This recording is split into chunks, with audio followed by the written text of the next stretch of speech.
We'll call the Election Commission to order. Clerk, please call the roll. Commission Member Hayter, Here. Stilgrave. Here. Vining. Germaini. Here. Lamore. Felder. Excused. Mayor Clark. Here. So we have the roll call. Next item, Clerk, you're Then- looking for a motion? Yes, the next item is the approval of minutes from the regular meeting held on Monday, June 3rd, 2024. Make a motion to approve the meeting minutes from Monday, June 3rd, 2024. Motion by Commissioner Moore, supported by Commissioner Germaini to approve the minutes from the June 3rd, 2024 meeting. All in favor, say aye. Aye. Aye. Opposed? Very well. Clerk, next item. Next item is, under Commission Action, the resolution delegating authority to appoint election inspectors for conducting the 2024 August primary to the clerk treasurer. If you recall, we started this during COVID because we have a lot of fluidity now with election inspectors, and sometimes I need to be able to make appointments after an election commission meeting. So just need a motion. Okay, thank you. And the resolution was obviously within our packets. If there's a motion. I'd like to make a motion to approve the resolution delegating the authority to the clerk treasurer to make appointments of any necessary additional election inspectors for the purpose of conducting the August 6, 2024 state primary. Second. By Commissioner Hayter, supported by Commissioner Lamore on the resolution as stated. All in favor, say aye. Aye. Opposed? Very good. Clerk? The next item is the appointment of the election inspectors. You have a multi-page document that has all of the election inspectors listed. Again, we already have some folks canceling and then a few folks who want to come on board, but this is the list as of today. And the precincts are pretty much intact from before, so the balance remains the same. Okay. Any questions on the list presented? If not, Make a motion to approve the election inspector assignment list as provided by the clerk treasurer. Second. motion by Commissioner Lamore, supported by Commissioner Steelgrave to appoint the election inspectors as presented. All in favor, say aye. Aye. Opposed? Very well.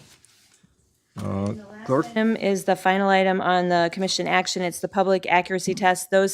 Public accuracy test deadline has been moved up, so the July 16th date will keep us within the deadline to conduct the test before the early voting begins. If we could do it on Tuesday, the 16th, we can do it as early as you'd like, and I just need four members. I'm available. Others are, Mike is, available. Commissioner Hayter, and two here, so we got four.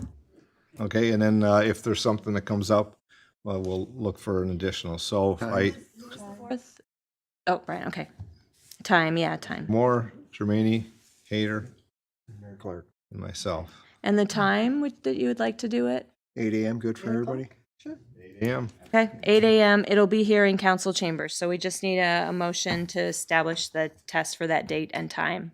Make a motion to hold the public accuracy test for the August 6, 2024 state primary on Tuesday, July 16, 2024 at 8 a.m. at City Hall, with the test to be conducted by the following election commissioners: Lamore, Germaini, Mayor Clark, and Commissioner Hayter. Okay, motion by Commissioner Lamore, supported by Commissioner Germaini to approve the public accuracy test time, date, and members. All in favor, say aye. Aye. Opposed? Very well. I don't have any other comments for this evening, other than to say that the absentee ballots have been posted. I carried all 8 boxes, and staff did a great job getting them stuffed and ready to go. So it was a team effort, and they went out today. So that's all I have. Any comments from commissioners for clerk treasurer? If not, I'm just going to find my sheet here again. I guess we need a motion to. Citizens comments, thanks. Any comments from those present here this evening regarding the election commission meeting? Seeing no comments? Motion to adjourn. There's a motion and a second to adjourn. All in favor, say aye. Aye. Opposed? Very well. Thank you, everyone. Let's get ready for the next item.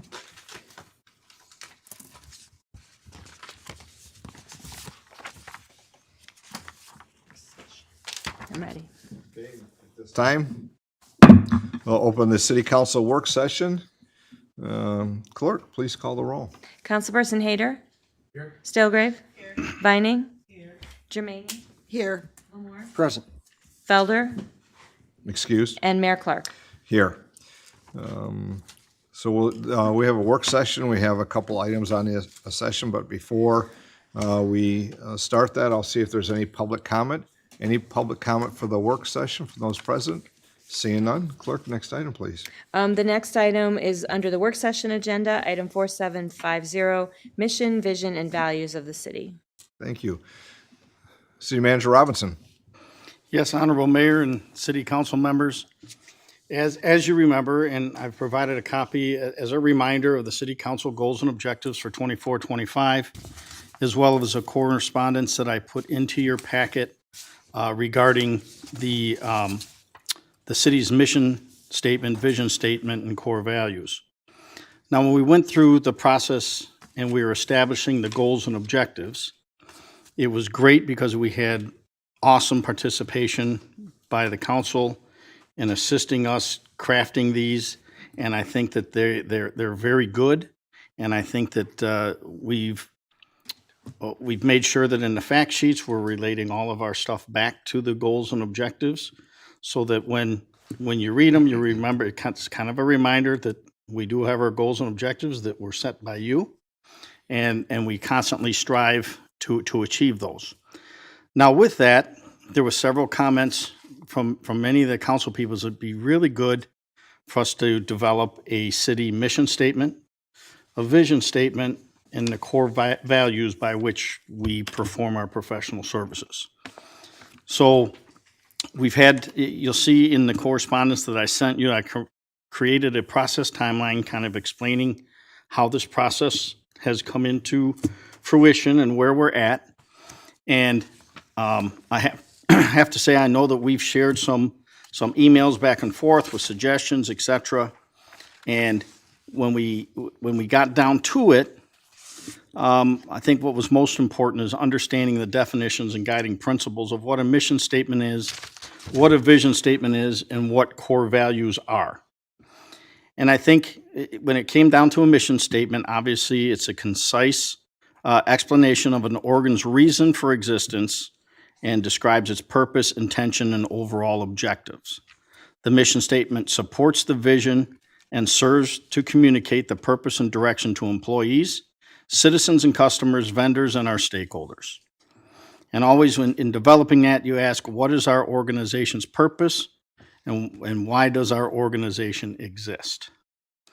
In that, when we were creating our mission statement, I would say that when we did our mission, vision, and core values, almost everybody on the entire administrative staff touched this document, touched these, and had participation in us creating this. And if you go to the second page there where it says recommendation for council consideration, when we go down to mission, it's fairly concisely stated to provide excellent service through leadership and partnerships to create a vibrant, safe, and healthy community. It kind of encapsulates all of the things that we put together on those sticky notes on the wall when we were in our session. It kind of put together everything that, how does that fit our goals and objectives? And I think that it's concise and it's pretty concise. It's not flowery, it's not wordy, but it says exactly what we're supposed to be doing. And that's the mission statement that we're recommending for you for consideration that I will bring back to you on the July 15th meeting. And if anybody has any other ideas, or as you look through, or you believe it could be worded different, I'm please asking you with any of these items we talk about today to please reach out to me within the next week or so that we can put in also any final kind of views that you have on our mission, vision, and core values. So that was our mission statement.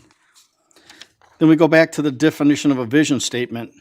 A vision statement looks forward and creates a mental image of the ideal state that the organization wishes to achieve. It is inspirational and aspirational and should challenge employees, and excite stakeholders. Question to consider, where are we headed? And if we achieved all of our strategic goals, what would we look like 10 years from now? So we came up with our vision statement, and we had our professional wordsmiths in our communications department, in our, like I said, everybody touched on this.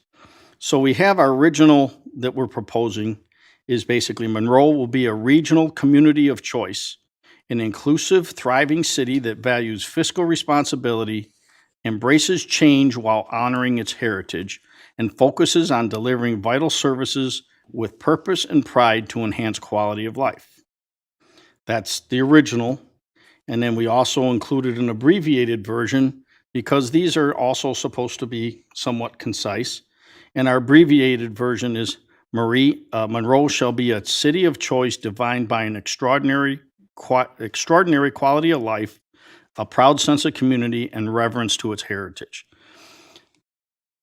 We're totally up to your direction on which of these that you would choose, or if you'd like to change them, what have you, and that's what we look forward to, is your input on how we adopt this, because this is your guidance, just like the goals and objectives are your guidance, and this is what, and the reason mission, vision, and core values are so important is they're going to be longer lasting, hopefully, than the goals and objectives, which are for a two-year period of time, of which this session of council is present and together.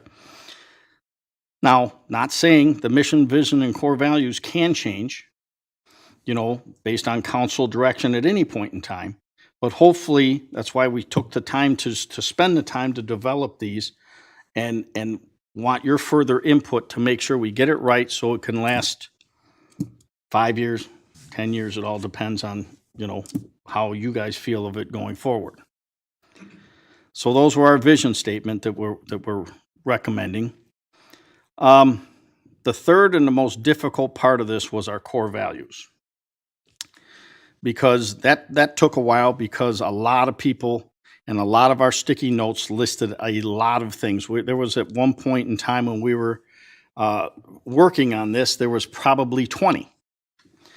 But then when I went back and I read the definition of what the core values are, the core values are the core principles that guide and direct the organization and its culture. In a values-led organization, the values create a moral compass for the organization and its employees. It guides decision-making and establishes a standard against which actions can be assessed. These core values are an internalized framework that is shared and acted on by leadership. So when you look at that, there were at some points we had different things in here, and it's like, well, we're not trying to turn this into a marketing tool. We want this to really be how we act, how we hold ourselves accountable, and how we feel from the heart, and how we're supposed to carry out our jobs, treat each other within the organization, and treat the people that we deal with on a daily basis, and how and what values, moral-based values that we think are the most important. And we're able to knock it down to, I think we have 8 here, now. 8 of them at this point, but we're always open to other suggestions. And we gave kind of a explanation of what each one, as we write this down, what it stands for. And I know these words are used in a lot of other businesses, but the words are what they are, and they mean what they mean. And we spent a lot of time trying to say the same meaning of these words with a word that's not common to make it unique. But in all honesty, we all came back to these core words because they mean what they mean. So, for example, the very first one's integrity, promoting honesty, transparency, and accountability in all city operations. Respect, valuing people as individuals and treating everyone with dignity and respect. Community, fostering a sense of belonging among all residents. Sustainability, responsibly managing city resources and finance for current and future generations, and committing to environmentally responsible practices and policies. Innovation, encouraging creative solutions and continuous growth. Safety, prioritizing the protection and well-being of all residents. Service, providing high-quality, efficient, and responsive public services. And lastly, collaboration, working together with citizens, businesses, and other stakeholders to achieve common goals. Now, with these words, we're trying to encompass all of these things into a single word, and something that I would hope that we end up having made and hung in our offices so that we don't forget what our core values are as we serve the public and as we work with each other. And I think that this was the work of many, many people that came up with this list.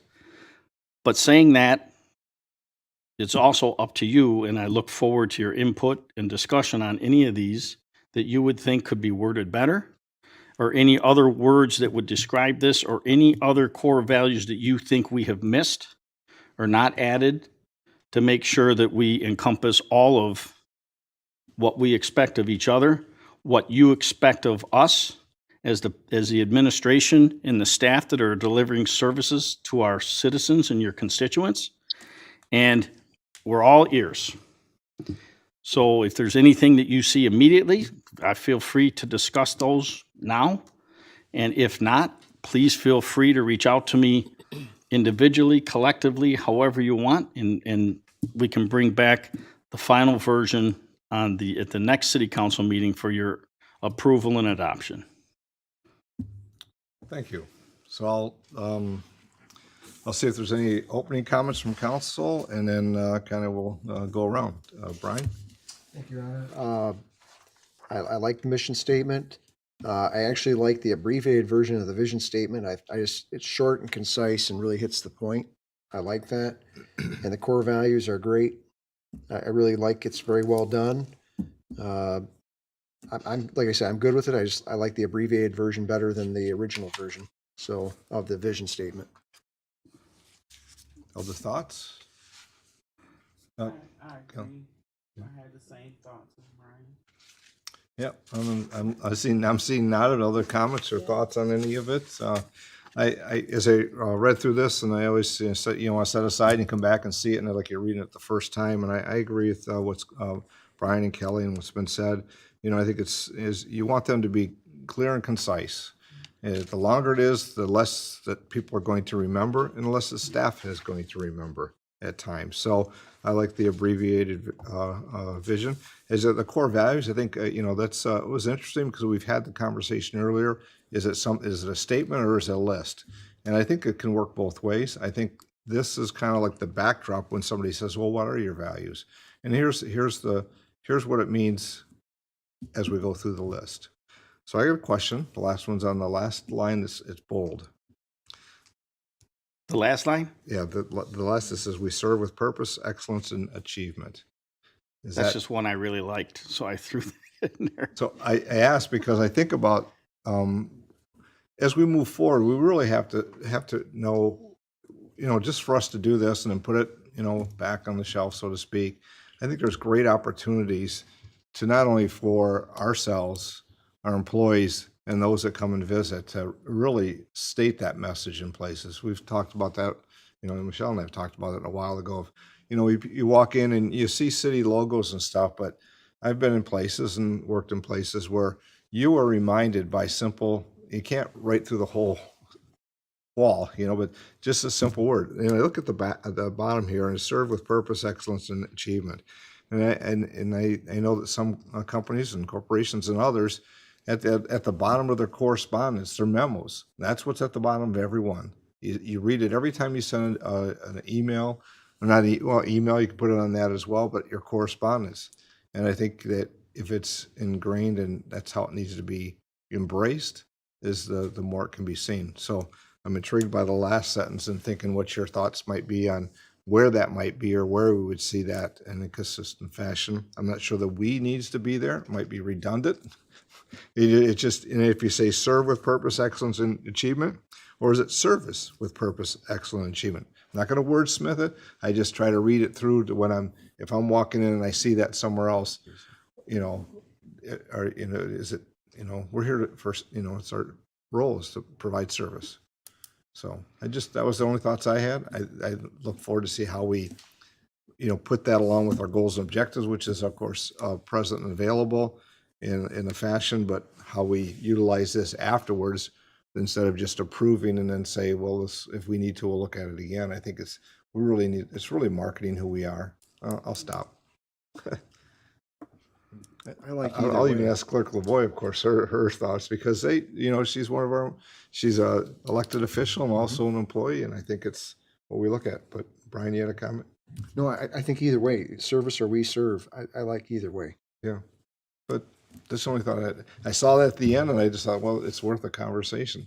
I like when I think having that, me personally, but I think seeing that on different organizations and companies, it's at the bottom or it's at the top, and you see it and you know what they are fundamentally or foundationally they're working with. Other comments? City clerk have a comment? I have a little one, but it's just me. I like the wording. I like the word achievement. It feels a little clunky to me, kind of at the end. We serve with purpose, excellence, and achievement. And I don't know. It doesn't sound like. It sounds like it's the right word, but I don't know if the tense is right. I don't know what it is, but something bothers me about it. So I would just. English was something I was good at, but I could be overthinking it here. But I love the meaning of it, and to me, this is something that people can see on paper. Staff and electeds can live it, and we all can achieve it together. So I really like the idea of it. I'm glad you said that, because when I read things, I always think kind of logically of a process, and if it's purpose, achievement, and excellence. Your purpose is to achieve something and do it with excellence. I instantly like that order. It flows better in speaking as well. Now, so I say that when you went through these with those that were participating, did they feel that this was an order of things or just the topics? This one was Yeah. an add-on by me Okay. at the very end. So I think it's, whether it's we serve or service with purpose, achievement, and excellence, your purpose to achieve something and do it with excellence. Then I can say it in a sentence form as well. But is that gonna be part of the mission statement or the? Mm-mm. It's like a Kind of like a motto. it's like a motto or a tagline that you put on things. My email, once this is approved, that can be Right. at the bottom of my email correspondence, things like that. I can cite mine from my past career and even today. Service with, what's that? Are you saying that you like, our purpose is to achieve with excellence? Is that what you're saying? Okay. Yeah, he's saying service with purpose, achievement, and excellence. Right. I Just like flopping that the one. words. I like that better, yeah. Move the achievement up to after purpose. Agreed. In my past, service through excellence, integrity, and courtesy. I mean, it's just how you do things and the flow of things. So I had one, but I was going to just send it to the manager since we're talking, and it's the same thing about words and order. I keep going back and forth under the sustainability. And it says responsibly manage city resources and finances. Is it finances and resources, or is it resources and finances? Not that one's more important than the other. It's how I logically kind of flow with things. You have the resources, and of course we're always going to have resources, but you have to have finances. But we're not adding it on to this last line here. No, right? I'm just talking up there where it says sustainability So up we there. moved up there. Yeah, I moved, I'm sorry. When it moved up the core values and sustainability, I apologize. I moved too quickly. Suggesting a word swap. I'm not, I'm at just, that, those I'm just two. thinking it. I don't have a suggestion. I don't say it should be changed. I'm just trying to put in my mind of a more process as well as what our responsibility of managing is. I mean, because, it doesn't really matter probably. Yeah, it doesn't matter. They're both there. I think the thinking besides that, beyond that, is the word resources is an all-encompassing word. Finance fits into resources, Right. but then you're specifically mentioning finances because we are a Because you won't, if you don't tax-based have the finances, you won't entity. have the resources. Right.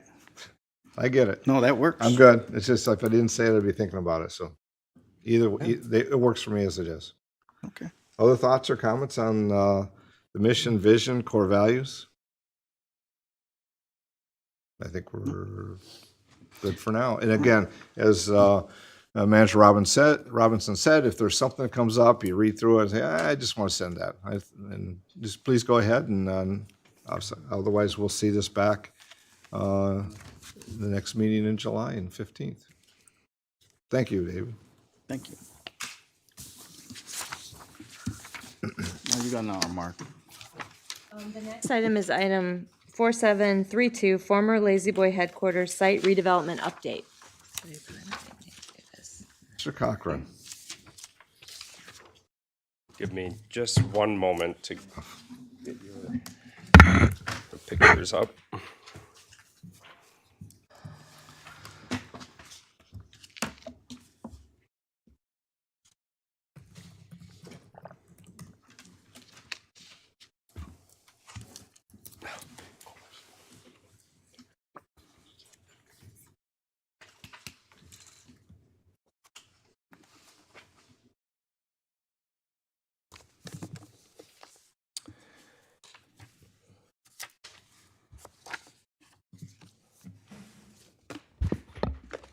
Okay.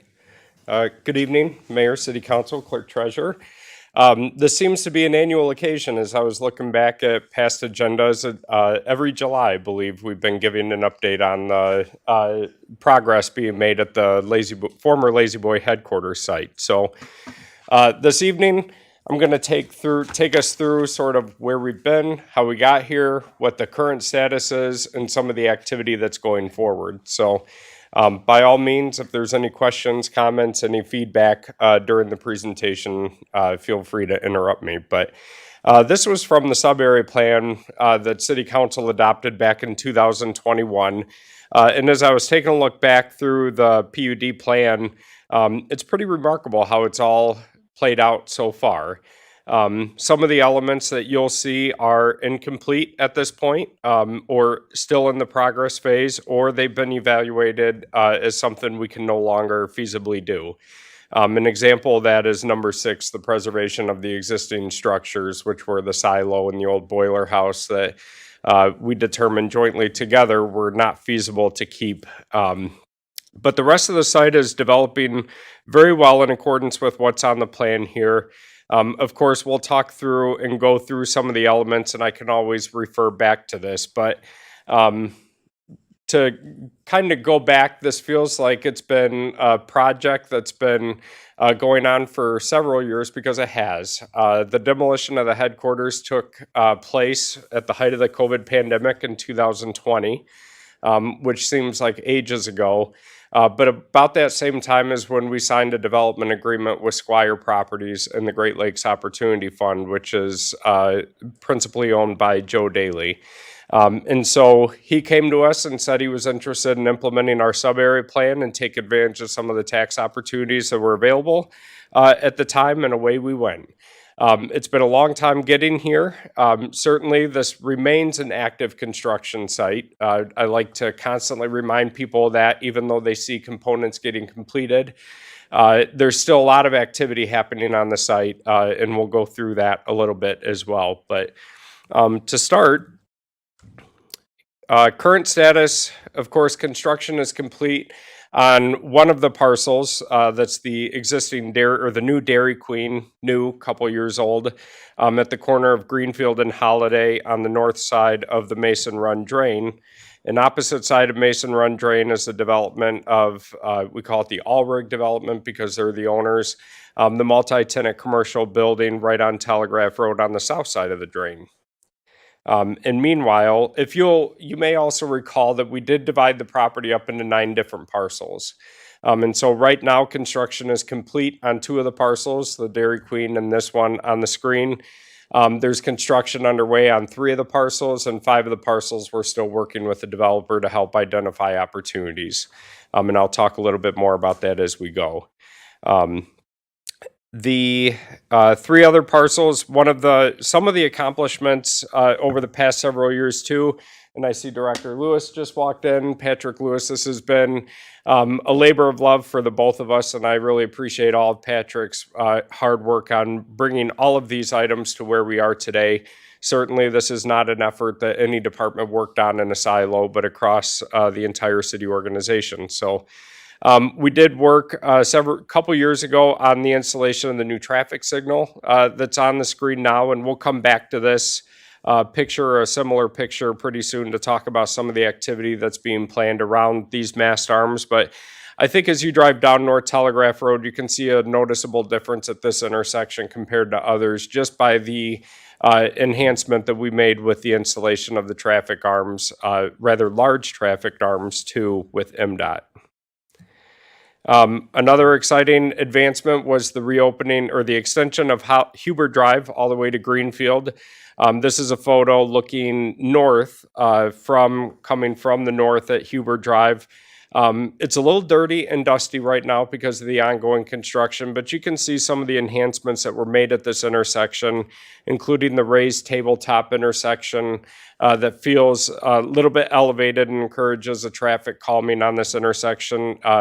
Again, what was important for the city and the Planning Commission and the task force that worked on this was that this would not become an alternative to Telegraph Road, because it does still remain a residential street along Huber Drive. And so you'll see some of the sidewalks have been installed at this intersection only. The bollards that serve as a decorative feature. Landscaping is to come, and I'll talk a little bit about that. But the stamped concrete, the brickwork, we did not install the roundabout that was originally proposed at this intersection, as you may recall, but the decorative center with the circle was an enhancement as well in the 3-way stop at this site. And here it is looking south from turning off of Stewart Road, looking into the site. Some of the work that had to be done along with this was a lot of utility coordination that Patrick and his staff has handled. You can see a lot of the overhead DTE lines, and in order to accommodate both the new culvert right there that goes over the Mason Run drain, we had to move some of the poles. And it's not just a matter of working with DTE, but also the wires that hang underneath DTE, whether that be Comcast or other utility. But also the Buckeye fiber cable as well that had to be relocated. And so trying to coordinate all of that, I know, was a large juggling effort by Patrick and his staff. We were beholden in mercy at the timing of the utilities to come out and complete this. So I think when some people ask why the development is taking so long, it's certainly our effort to move it along as quickly as possible, but it takes many different stakeholders to do that. The detention pond was constructed and installed. I think all the years blend together. I think this was last year that this was installed to handle all the stormwater runoff for the area. This is north of the drain. I believe most of it on the south side runs directly into the drain, unless I have that swapped. Onto the south side. Yes, thank you. And so this was constructed and installed with the phase 1 of the infrastructure when Holiday was extended to Huber and Huber was extended out. And so after some of that infrastructure started, we started seeing development come up and out of the ground. Aldi obviously was the first tenant to sign on the north side of Mason Run, south side of Mason Run drain. And we're pleased to announce they are planning to open July 25th. And we did get an invitation to the ribbon cutting that we'll share with the city council as well. If you'd like to attend, I believe that's at 8 a.m. And you're welcome to come and participate. But they've been working very fast and furious on getting this project going. And so we're excited to have them as one of the anchor tenants. I will say they've also been very easy to work with in terms of the standards, the site design standards that were adopted by the Planning Commission and City Council, whether that was the materials that need to be on the building, the landscaping that need to go around it. the signage requirements. They've been a great partner and a really great development anchor for the site to get going. Also, just east of that is a multi-tenant commercial development. Of course, it's still under construction as well. I did talk with Mr. Daly today, and he let me know that it's 50% committed occupied already. We don't know the tenants yet. That wasn't disclosed to us, but exciting news that they do have tenants that are identified to move in as soon as that construction is complete. In the foreground here, where you see the utility flags, that is going to be a landscape buffer in between the two sites as well, because they do share some joint parking. A lot of the discussion that we had with the development of the site standards were about the location and the parking and making sure that that's broken up in accordance with the Telegraph Road Corridor Development Plan design standards. So a lot of the softscaping, the landscaping will be installed, obviously, once construction is complete. But this does have an identified drive-through, whether that's a drive-through order lane or a pickup lane. The tenant hasn't been identified yet, but more to come on that. And they do hope to have this at least partially complete by the end of the year as well. And immediately east of that, you'll notice there's 6 new residential units that have generated a lot of interest. My office has taken a lot of calls from folks who are interested in moving into these. To dispel any community myths that are out there, these are going to be rentals. They're not condos that will be sold. We get asked that a lot. The developer is still working on what the rents are going to be and things of that sort. So we do have a phone number that we can refer folks to if you get any questions as well. But these are the first 6. They did break ground on the next 6 either last week or the week before that. So you'll see even more coming up out of the ground adjacent there as well. And so some of the work, additional work that is underway, we've been working thanks to Councilwoman Germaini and her staff at Lake Erie Transit. A grant was submitted for a new bus stop to be located within the development. We haven't identified the exact placement of it, but recognizing the tenants that are on the site, as well as the proximity and the busyness of the Telegraph Road corridor, was important that this be added as a stop along the fixed route with Lake Erie Transit. And so we appreciate the support and opportunity to work together on that component as well. So some of the work that we have yet to do, this photo that you're looking at is from Huber Drive, looking at the Mason Run drain.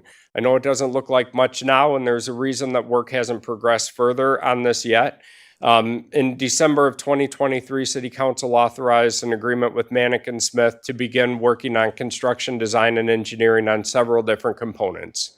And so I'll start talking about those next, unless there's any questions on sort of the activity that's happened so far.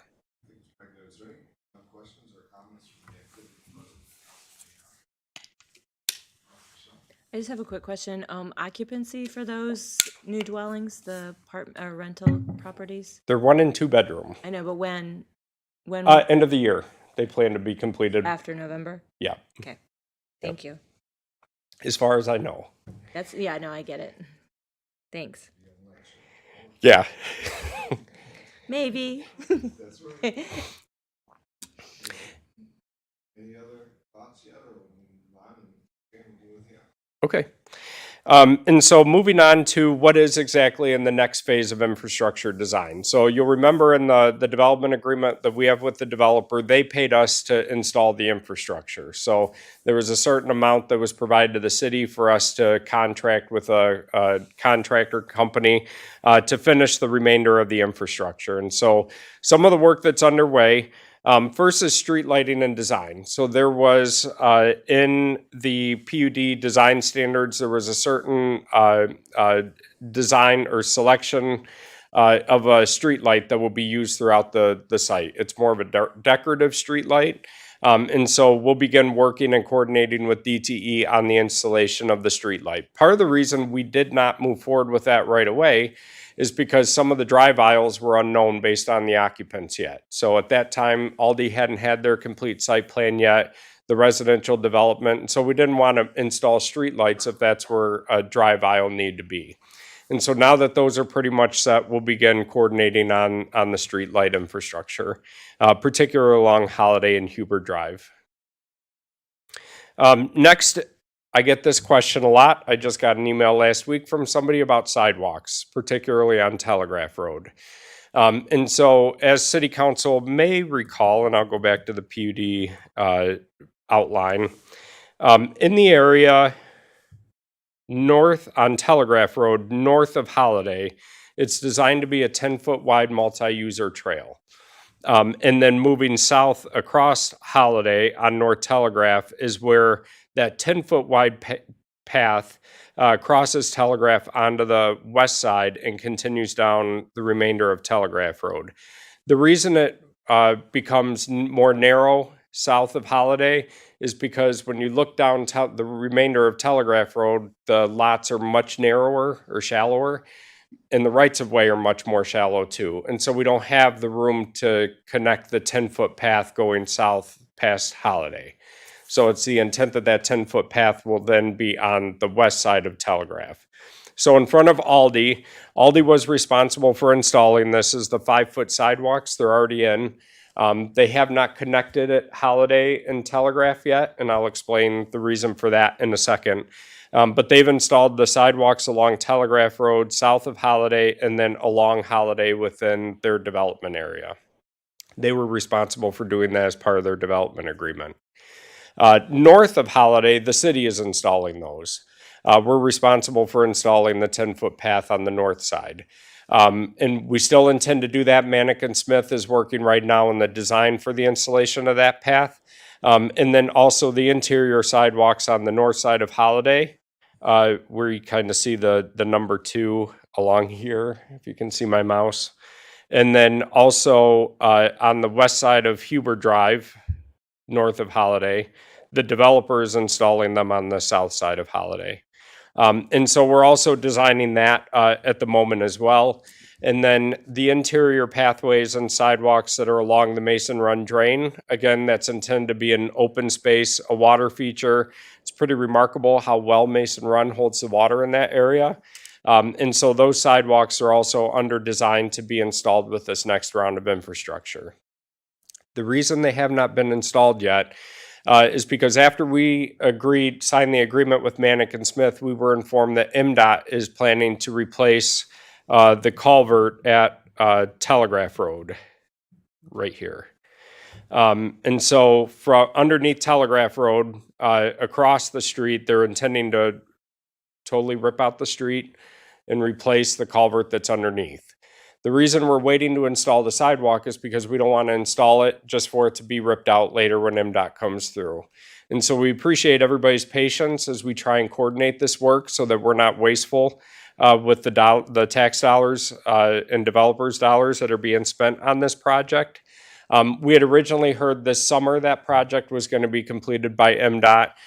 However, Patrick and his team and Manick & Smith have been in communication with MDOT. It's looking like that won't get bid out until this fall at the earliest. And so it's looking like a spring project. And so at this point, what we would probably be looking at is sidewalks along North Telegraph once that work is completed.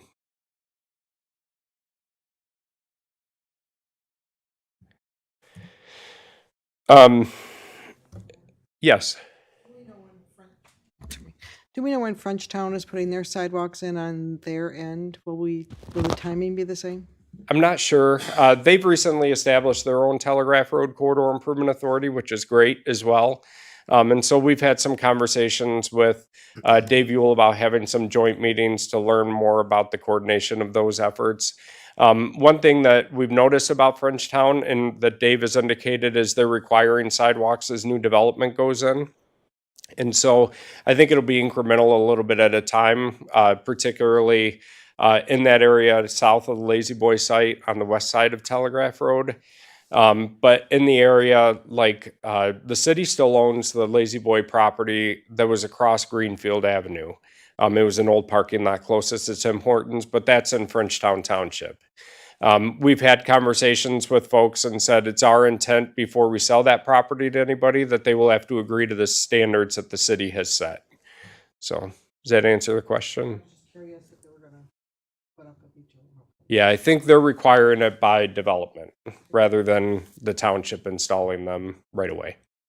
So Mark, with the MDOT doing the work over Mason Run, I know you have conversation with Frenchtown, but you know, that's probably a timely item because if they're gonna, because you currently cannot walk on the other side of Telegraph. Right. Around the Mason Run, it's maybe a foot or two. I mean, it's an opportunity if they're gonna be taking it up to have conversation to make sure there's space on that side at least to get over the Mason Run. Even though they may have a longer vision plan for their sidewalk program. So I know you'll have that conversation with Dave and others. Yeah, we talked about it at a recent discussion Okay, good. already about when that project comes and engaging with them as a total project. Okay, good, thanks. Great point. And so at the same time, part of the other component with Manikin Smith is doing the grading and the landscape design for the Mason Run project. So Eagle requires us for the Mason Run drain to be a two-stage drain where it will slope, come out, and then slope again.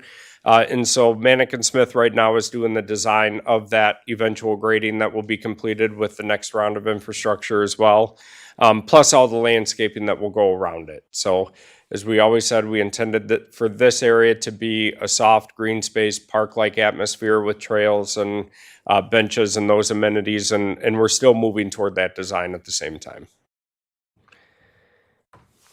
And so in addition with the landscaping, we're also working on the Telegraph Road landscaping plan. I will refer back to this photo. Along Huber and Holiday, the PUD design standards already dictate what the landscaping requirements are. And so particularly on Holiday and Huber, every 35 feet, there's required to be a tree in addition to the street lighting in between each tree. That's a pretty dense canopy, but it's designed again to increase the aesthetic along a very pavement-oriented corridor. But at the same time, at this intersection at Telegraph and Holiday, council may remember, we always intended for this to be a very welcoming approach and intersection with a lot of landscaping, heavy landscaping. Working with the developer, they did not want to name the development or put, a formal development name out front. And so Manikin Smith is working on a landscape plan that in the brown dirt area that you see at the forefront of the screen, as well as across the street, mirroring across the street. I think we talked about at a recent city council meeting, we're updating all the park signs to match the city brand. That's a project that's currently underway with the hope to begin later this fall. But with that project, we're also doing several monument gateway signs at different entry points to the city.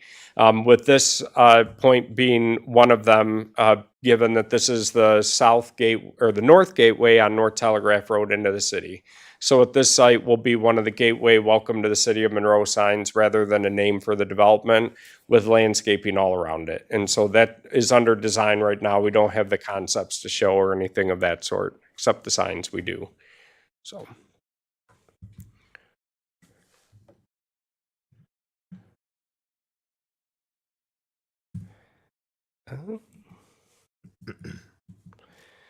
So the Mason Run landscaping plan with sidewalks under development as well, MDOT, the culvert replacement likely in spring. One of the things that we could do, Patrick and I were discussing this today, is not wait for that project to install the sidewalks along Holiday and Huber. That's not conditioned or contingent upon that Telegraph Road project. However, we thought it was best to wait and do it all at once for multiple reasons. If you drive by that site right now or drive through the Lazy Boy site, you'll see the vacant land that's not developed behind the Five Guys and Chipotle is used as staging for a lot of the construction equipment. And so our thought was if we went ahead and installed the sidewalks this year, given construction is still underway, they could get beat up and cut up while construction is underway. So we thought it best to wait. But the other reason, I mentioned that Aldi installed the sidewalks along Holiday and Huber, or Telegraph and Holiday, as part of their development plan. That could be an opportunity for a future development on Holiday as well. Rather than the city using our resources to put those sidewalks in, it could be a condition for a developer to do it when the site is developed. And so we thought it would be good and prudent to not only do the whole contract together all at once rather than piecemealing it, but also have it installed as the development occurs, so it doesn't prevent or doesn't cause damage potentially, and then also the opportunity for a developer to bear those costs. I don't know if City Council has a preference of whether it's urgent that those be installed right now or wait as part of the overall Telegraph Road project.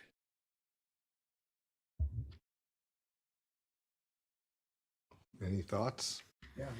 Wait, there's really no rush to do this. I mean, if partial development doesn't really mean anything. Whole development is what really means everything. So put it all together and then come out with a bang. I appreciate that. The apartments along Huber Drive here will have sidewalks in front when they're completed. And so the ability for these residents or the residents that are south on Huber to access the Aldi site, there will be the pedestrian connection at Bentley Drive onto the site. Bentley isn't continuing through the development, but making sure pedestrians can access. But also having the sidewalks in front of these residential in front of this development and leading up to Aldi will be able to be safely accessed, including north toward Chipotle, Five Guys, SVS, and Dairy Queen as well, eventually. One quick side note, Mark. How many places are there? Is there 7 different businesses that are going to be located in this? There's 6 storefronts, but 6, a couple okay. of the tenants are taking up more than one storefront. So when I was talking with Joe today, he said that 2 of the tenants that they've identified want 2 of them. So I said, well, I'm not going to say it's a 5-unit development if there's going to end up being 3 businesses in there or 4 businesses. Depends on how much square footage they need. It has the opportunity, I think 5 is what we had totaled up. Thank you. Mm-hmm.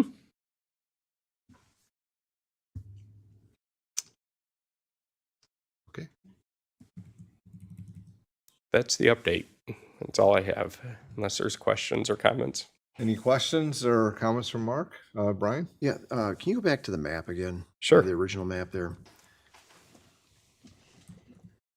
Okay. Now, I can see that along Huber here, we have the 10 rentals that are going to be, they're in the works already. Yes. Everything across the street, that's the next, obviously that's the next phase.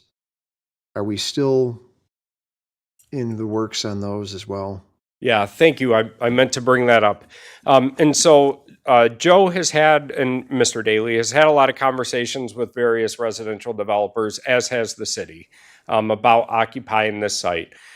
Some of them want to see how well the rental units do that are under construction right now, and see, in all honesty, see what their tax bill is before they commit to doing on the east side of Huber Drive, where 60 to 70 units are identified. But there is very much interest there. I think it's just sort of a wait and see a bit. So, and then to that point as well, there's also another parcel here. This property behind Chipotle and Five Guys, there's actually 2 parcels. This parcel along Huber Drive mirrors this parcel over here. And so the thought is that once these begin to fill up, they would construct an additional several on the north side of Holiday on Huber Drive as well. Rentals. Yeah, for those components. So they're waiting to see how those go before they potentially make a consideration to go into condos or something else. But the condos are a possibility, though. They are, yep. As are, when we first developed the sub-area plan, we were in a conversation with a developer who wanted to do single-story attached condos. I told Joe today, if he had people who were interested in doing townhouses or other formats to get more dense, and I know we've talked a lot about height of development as well, I said the city would be open to that. So I let him know if he... So that's still a possibility in the north side then. Yep, and it's Potentially. also a possibility here as well. Really love to see that multi-level, Mhm. the retail below, residential above, rent, I'm assuming. Yep. That would be fantastic to see that. Yeah, that's why in the PUD plan, when we identified each parcel and what the potential use was, for those that are on the west side of Huber Drive, we identified those as commercial or residential or both. So left it open broad based on interest. Have you gotten any feedback from the constructors as what they think that they feel warm about something like that, or is it just? Not so much for the commercial first floor, residential upper, mostly residential and the commercial up front. But that's just the temperature so far. Need to give them some kind of incentive to think about that, because I really think that would go over very well. And I iterated that to him today. I said, if there's some creativity we need to do in order to try and attract, somebody to finish out the site, we're more than welcome to sit down and have those discussions. Well, and the reason I say that is because I think it would basically change the complexity of the whole development here. It's in my opinion, that would really make it different from so many other developments. Otherwise, you get strip mall and apartments. Yeah. In addition to that, I think a lot of the standards that this council approved in terms of what streetlights, what landscaping, all of that, I think is also going to set it apart as well. So excited to see it all come together once all the dust settles a little bit. Other questions or comments from Mark? So Mark, when we started this project, and acquired all the property, and then we had those sections that were identified, and the city's been pretty judicious in making sure that just wasn't all the sections were turned over. Is the ownership still with the city and with the developer, or have we? I don't think we've turned all the properties over yet. No, 'Cause we're so waiting we for own anything developers. where there's no construction happening right now. So the Aldi site, the multi-tenant commercial that's under construction, the apartments, the Chipotle multi-tenant, and the Dairy Queen have all been conveyed, but all the rest of the property we still own. And I think was the structure, because it just, if it doesn't move forward, then it's not within our hands. And this way, it's still our opportunity if where it may go as far as development. We're obviously working with our main developer for the entire site, and hope that we can achieve all of them. I mean, I like what you said when some of the housing that Mr. Daly's looking, there's people who are contacting the city as well, making sure we have that cross discussion. So just a matter of getting it developed. Yeah, the developer does own the former Little Dixie site Right. as well. They bought that. That wasn't part of our agreement with Lazy Boy because they didn't own it.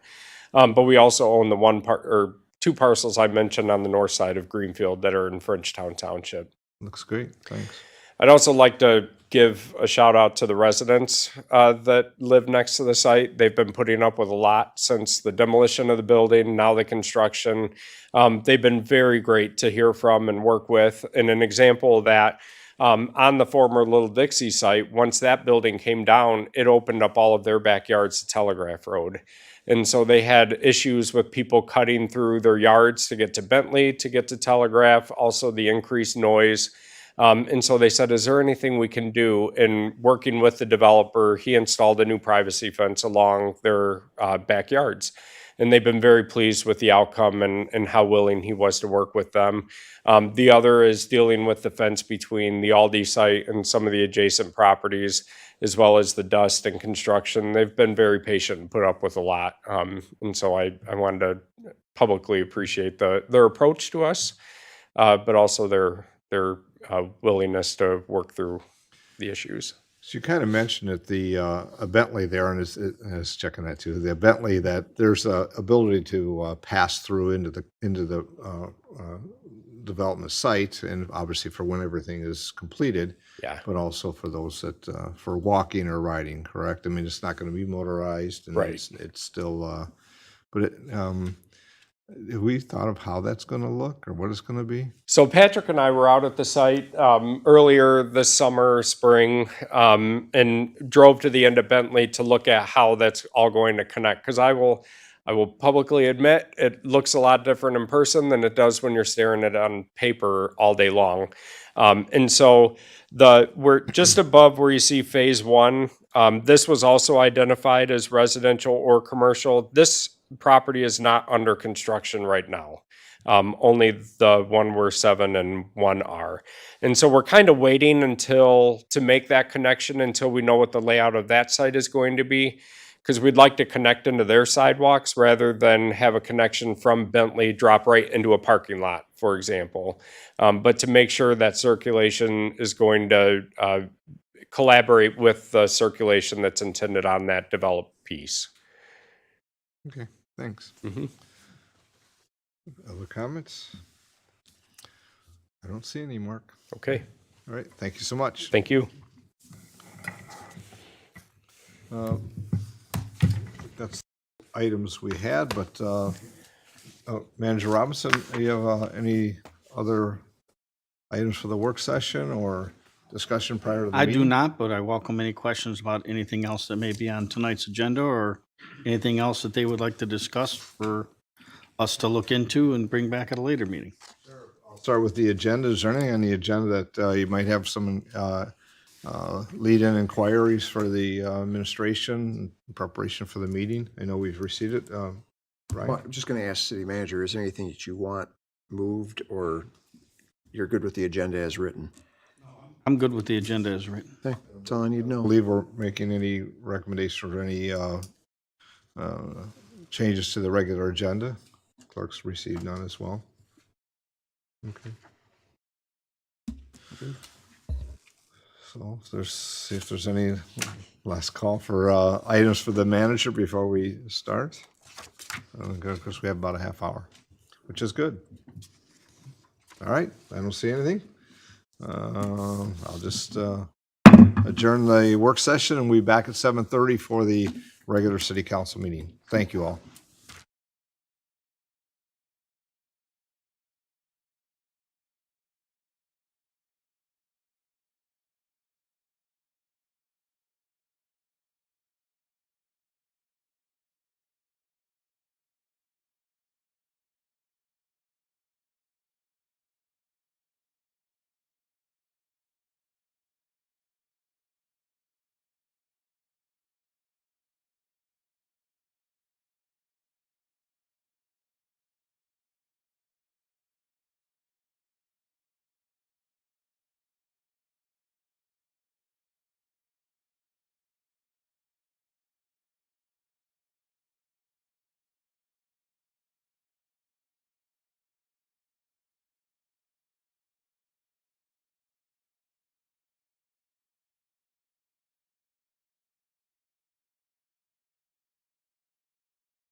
Call the city council meeting to order. Clerk, please call the roll. Councilperson Hayter.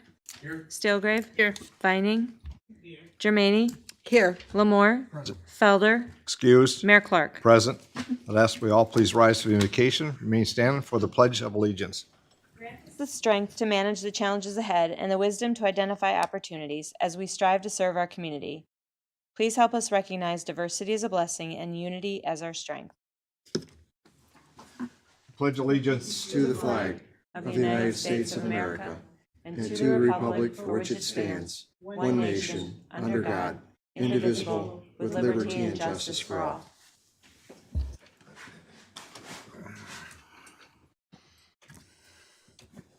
Clerk, first item, please. The first item on the agenda is the approval of the regular agenda. If there's any adjustments to the regular agenda, correct? Your Honor, there's no adjustments. Motion to approve. Motion to approve the agenda as written.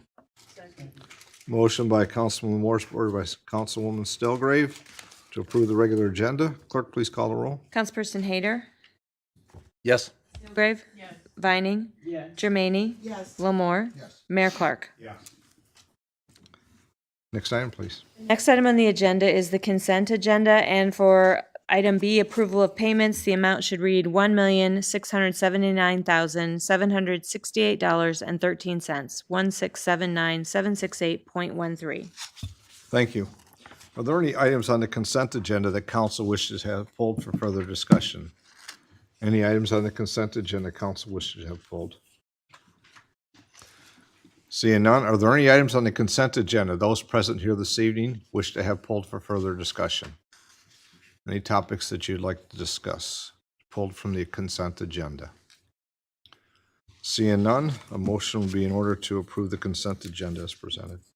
Your Honor, I make a motion to carry out all the actions on the consent agenda. The clerk record all the actions that are carried out, and the city takes all the actions and pushes them forward. It's a motion by Councilman Lamore, supported by Councilman Hayter, that all items on the consent agenda be accepted, placed in file, resolutions adopted, and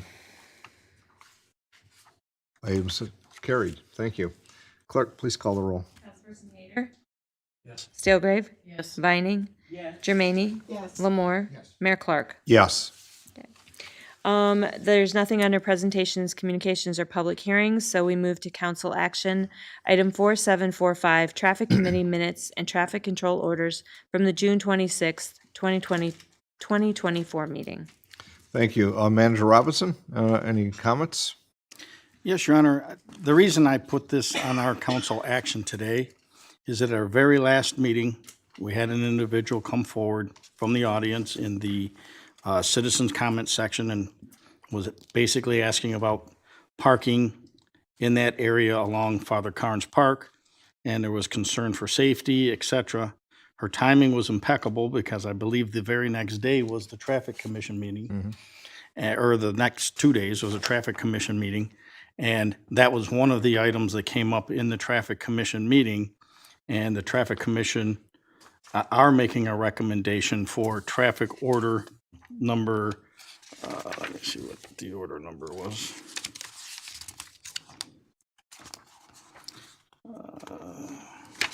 Wrong one. Traffic order 198-02 for the effective date July 2nd. And actually in the discussion with the commission, they're actually recommending closing from parking making the no part south city limit to West 3rd Street, east side, and also the south city limit to West 8th Street, west side.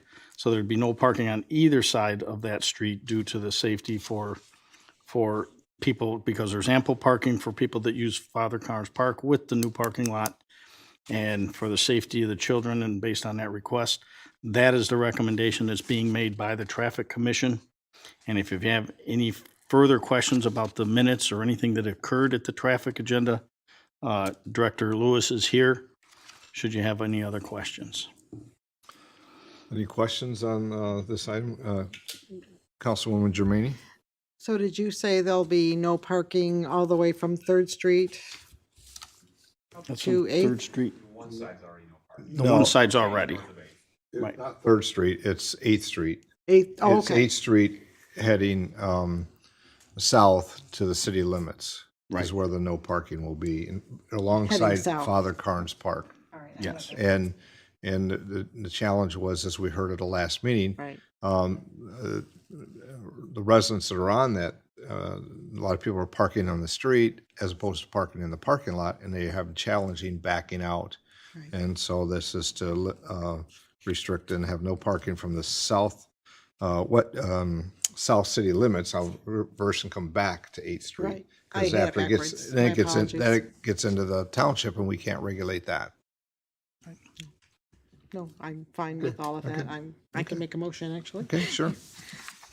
I will make a motion to move to place on file the minutes from the June 26, 2024 Mayor's Traffic Committee meeting and adopt Traffic Control Order 198-002. Second. Motion by Councilwoman Jermaine, supported by Councilwoman Stillgrave. On item 4745, the Traffic Committee minutes and Traffic Control Order as presented. Clerk, please call the roll. Councilperson Hayter. Steelgrave. Vining. Jermaine. Yes. Lamore. Mayor Clark. Yes. Next item, please. The next item is item 4733, approval of purchase of inclusive orbit spinner playground equipment. Thank you. City Manager Robinson. Yes, Your Honor. If council recalls, on May 6th, we accepted a donation from the Mike and Karen Egnan Foundation for the purchase of a universally accepted we-go-round piece of equipment to be installed at Boyd Park. And we are now at the point we are ready to purchase that equipment.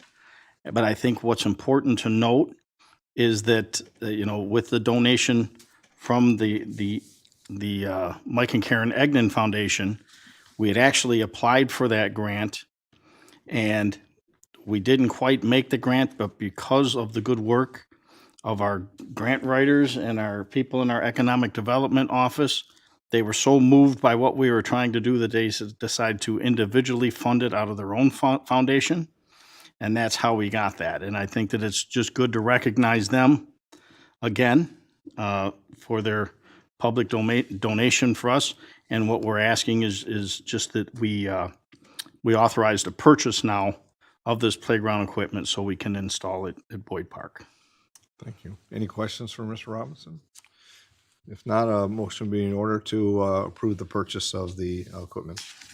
I make a motion to authorize the purchase of the inclusive playground equipment through Snyder Recreation at a total cost of $31,864, plus an additional 15% contingency in the amount of $4,800, for a total amount not to exceed $36,664, and to authorize the Director of Economic and Community Development to sign the necessary agreements on behalf of the city. Motion by Councilman Moore, supported by Councilwoman Stillgrave on item 4733, approval of the purchase of inclusive orbit spinner playground equipment. Clerk, please call the roll. Councilperson Hayter. Steelgrave. Vining. Yes. Jermaine. Yes. Lamore. Mayor Clark. Yes. Next item, please. I have no further items. So next is council comments. It's July. Councilman Hayter. First, I'd like to wish everybody a upcoming happy 4th of July. And I would like to thank Mark Cocken, our Economic Development, for his in-depth presentation on the progress over at Lazy Boy. Thank you. Councilwoman Stillgrave. I echo Councilman Hayter's comments, and remember, there is no concerts this week at St. Mary's Park. They will resume next week. Thank you. Thank you. Councilwoman Vining. No comment, Your Honor. Thank you. Councilwoman Germaine. Thank you, Your Honor. I have a few. First of all, I want to congratulate Lieutenant Matthew Tata, or hopefully Tata. I'm not pronouncing Tata. that wrong. Tata, thank you, for the new Public Safety Department lead EMS instructor position. Good luck to him. I also want to thank Alan Chevrolet for all of our crosswalk signage that we have in the city to make everything safe. And I also want to thank them for their last year for the fireworks celebration at State Park. They will be having, I believe, Wednesday night, the 3rd, from 12 to 11 p.m. And please be mindful, if you're setting off fireworks, be mindful of the pets and the children, because not everybody likes all that noise. They get scared. That's all, Your Honor. Thank you. Councilman Lamore. Thank you, Your Honor. I'll definitely agree with you on Allen Chevrolet and their donation. That was great of Allen Chevrolet and Tom. Nice people out there helping out the city. And I'll echo your comments regarding the 4th of July as well. I sound like a broken record, but please be considerate of your neighbors when lighting off fireworks. Not everybody, like you said, like Councilman Jimmy said, not everybody wants to hear them, but limit your time that you do it. Shouldn't be going on until 3, 4 o'clock in the morning. I'm not exactly sure what the limits are on fireworks, but I'll ask Public Safety Director Tolstead if he can just give us a little bit of an update on that, just so we can be refreshed on that. Honorable Mayor, City Council members, Chad Tolstead, Director of Public Safety. I believe it's midnight, but we will have a post out here prior to the 4th of July advising all of our residents what the laws are pertaining to that as well. All of our officers will be aware of that as well. Thank you, sir. I You're welcome. appreciate that very much. You're welcome. 45 p.m. Mayor. Make it 11:30? 5. You can start at noon. Sorry. Councilman? I'm done. Okay. I just have a couple of comments, around the 4th of July. I think we want everyone to be safe and, for themselves, their family, and everybody, their neighbors, and the consideration there. I want to thank the staff because we have a newsletter that comes out, and there was information about the position with Commander Tata, but also there's information there about the fireworks and a lot of information that about the city, the departments, and ongoing things. And one of those was about safety on the 4th of July and how to appropriately do that. So I thank the Public Safety Department for adding that information in there.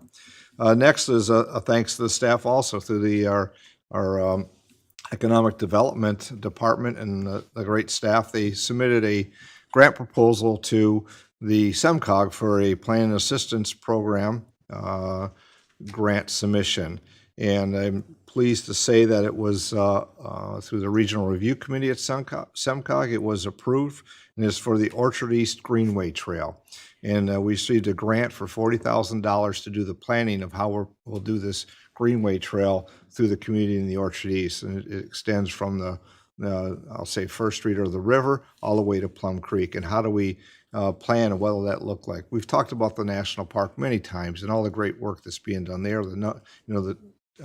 Over 230,000 visitors here yet this last year, and that's all great for tourism, also for the park and the activities there. But we also have a River Raisin Heritage Corridor committee, and we need to also ensure that our community development goes hand in hand with our I'll say economic development. And this is an example of that. So my thanks to the staff, Mr. Cochran, and all your staff there for submitting this. So to get $40,000 is great to be able to have a plan. You can't do the project unless you have a plan. So it's a great start for this year. And I know that we'll be working on that through its usually starts. It ends on 1 year, so it'll end at the end of June next year, the submission for that.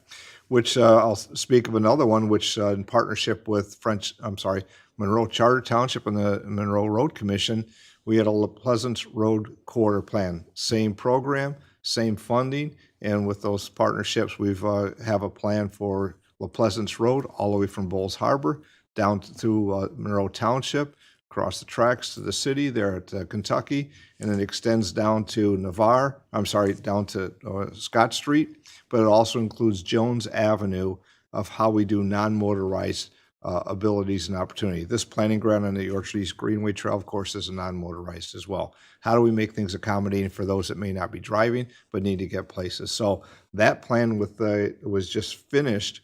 Will be sent back to SEMCOG, and now they would qualify, or the city and the township, or whoever may wish to do a work on La Pleasance Road, to seek funding for a transportation alternative plan, it's called. So those things are, I just want to mention that, and thanks again to staff.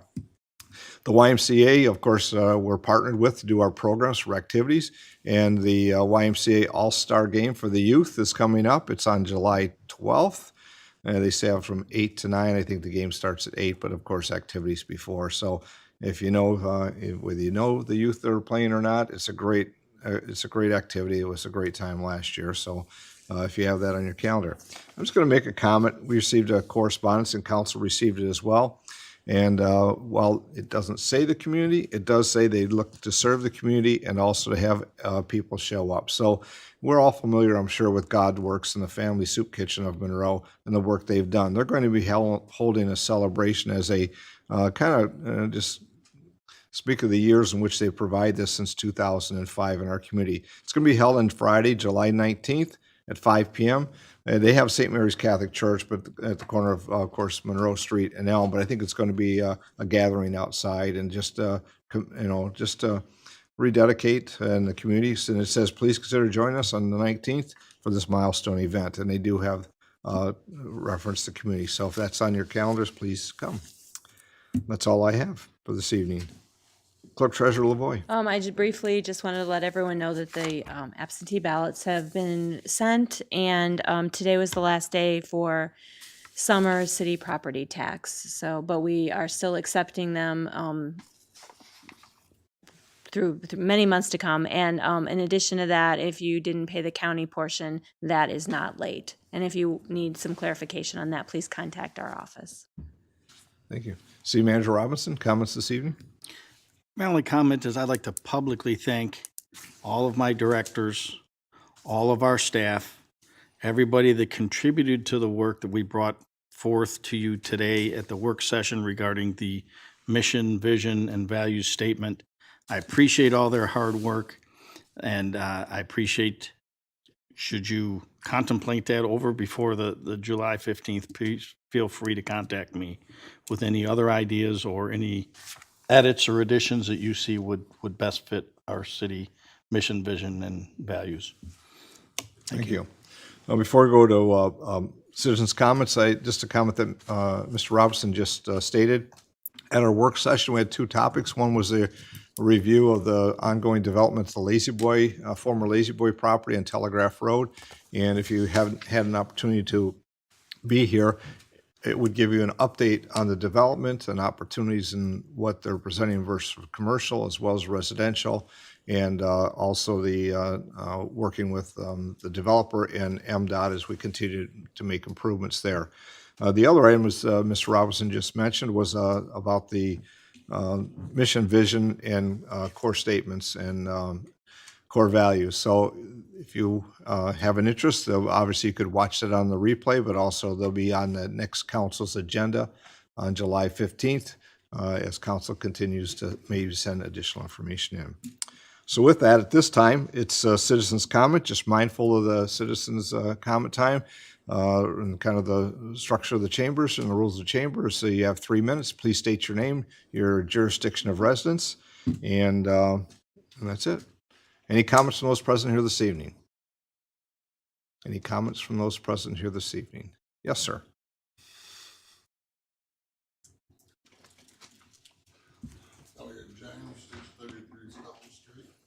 I just want to say that I want to thank the city and the police department and the fire department for the Juneteenth celebration.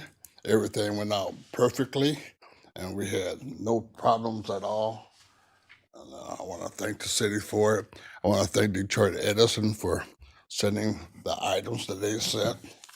And we had a good time, and next year we'll do it all over again.